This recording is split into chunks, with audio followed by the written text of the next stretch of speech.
मुझे स्कूल जाने में डर लगता है, कहीं मैं किडनैप ना हो जाऊं। मैं बस में ट्रैवल करते समय अपने साथ चिली पाउडर रखती हूँ जिससे मैं अपना बचाव कर सकूँ। मुझे अपने आसपास का एरिया सुरक्षित नहीं लगता।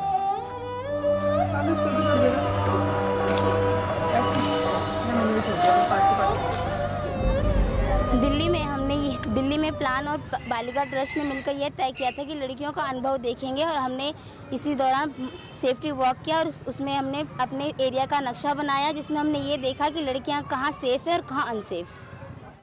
The problem seems so big that you can't deal with it, and the moment you begin to define it, you can begin to address it. So, it is actually a tool of empowerment, safety audit. It's not just a diagnostic tool, and recognizing that I think is very important in taking forward the work and making it, a way of actually getting girls to talk. इस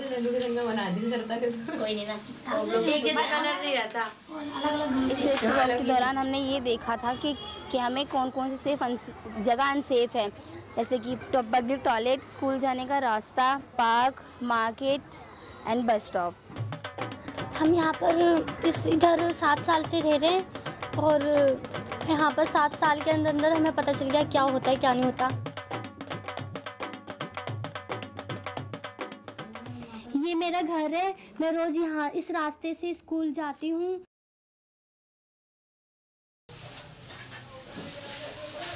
मैं 15 साल की हूँ, मेरी परीक्षा अगले हफ्ते है।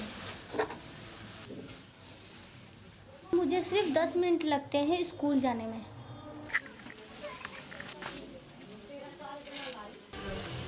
जब मैं स्कूल जाती हूँ तो कुछ लड़के लड़कियों को चिढ़ाते हैं, उनको अलग अलग नाम से पुकारते हैं। यहाँ पर मेरे पिताजी खड़े होते हैं क्योंकि उन्हें मेरी बहुत चिंता होती है, और जब मेरी स्कूल की छुट्टी हो जाती है तो मैं फिर घर जाती हूँ और मेरे स्कूल के लिए भी स्कूल की जब छुट्टी होती है तो मेरे पापा तो भी खड़े रहते हैं। और कुछ माता पिता अपनी लड़कियों को घर पे ही रखते हैं क्योंकि वो लोग बहुत डरते हैं। क्योंकि मैं जब मेरे 11th के एग्ज़ाम स्टार्ट होने वाले थे तो उसके 3-4 दिन पहले ही एक आदमी का फ़ोन आता था, तो वो मम्मी को परेशान करता था, क्या कहते कि मैं तेरी लड़की से शादी करूँगा और उसे भगा के ले जाऊँगा, उसको उठा ले जाऊँगा, ये करूँगा वो करूँगा। जब मम्मी उसको बोले कुछ तो वो उल्टा गाली देता था, और जब मैं बात करूँ तो इतनी बुरी बुरी बातें बोलता था वो। उसके बाद फिर मम्मी ने इसी डर से कह रहे कि तू स्कूल नहीं जाएगी। इस समय मैं पार्क के रास्ते से जाती हूँ। कभी पार्क में खेलने नहीं गई, मुझे खुद अच्छा नहीं लगता। जब पार्क में लड़कियां जाती हैं तो मुझे मैंने कई बार देखा है कि लड़के जो खेलते हैं वो अपना खेल बंद करके लड़कियों को देखने बैठ जाते हैं। लड़कियों उनको पता नहीं क्या क्या बोलते हैं और हंसते हैं, उनका मजाक उड़ाते हैं लड़कियों का। लड़कियां पार्क में जाती हैं ना, उनका मजाक उड़ाना शुरू हो जाता है कि लड़कियां इस पार्क में क्यों आ गई।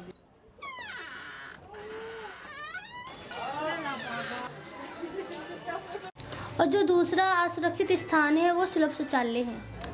हमारी गली में कम से कम 300 या 250 लोग हैं जो एक पास के शौचालय में जाते हैं। वो एक अंकल तो वहाँ पर भी नहीं जा सकते और वो वहीं तो रहेंगे। और वो लड़कियाँ जाती हैं, लड़कियाँ आती हैं, कोई आदमी भी बैठा रहता है गर्ल्स के शौचालय में, तो लड़कियों को पता नहीं चलता, पता नहीं क्या क्या दुर्घटना हो जाती है। जब हम सर्वे करने के लिए निकले तो वो हमसे एक लड़की मिली, उसने अपनी एक कहानी टॉयलेट की बताई। वो टॉयलेट में अपनी दादी जी के साथ गई हुई थी और दादी जी बाहर खड़ी थी, वो टॉयलेट में चली गई और टॉयलेट में जाने के बाद उसका मुंह किसी ने दबा लिया पीछे से लड़के ने, और फिर उसके बाद उसने किसी तरह अपने हाथ नाखूनों से उसे छुड़ाया अपने हाथों को और वो बाहर भाग के आई।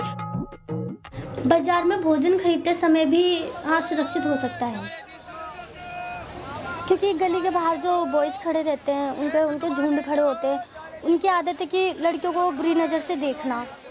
तो वो उनका कोई फ़र्क नहीं पड़ता है कुछ भी हो। और जब लड़कियां जो जाते कभी सीटियां बजाते हैं, कभी कहते हैं क्या माल जा रही है।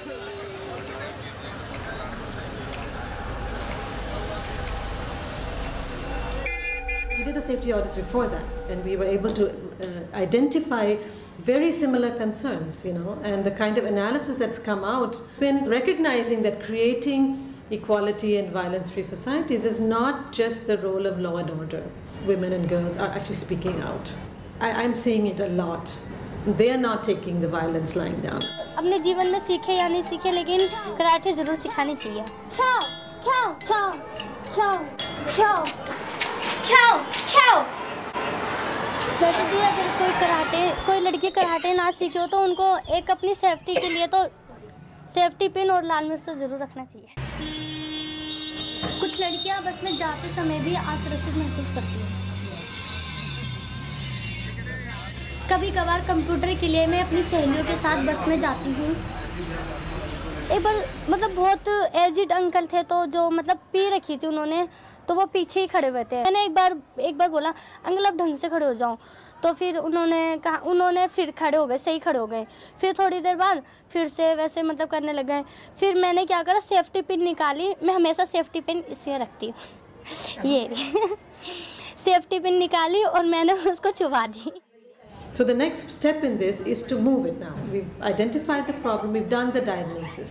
We know that there are a group of young women and young men who are willing to take this forward, who are empowered enough, who understand enough.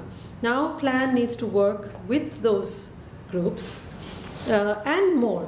I mean really that's just a beginning and an entry point to begin to center stage the issues of adolescent girls. जब लड़कियां अपने आप को सुरक्षित समझती है तो वो बाहर निकलती है। अब कि हम कब तक डर के रह सकते हैं, ये जितना हमें डराएंगे हम उतना ही इनसे डरते रहेंगे। अगर हम आगे नहीं बढ़ेंगे तो ये हमेशा हम पीछे रह जाएंगे।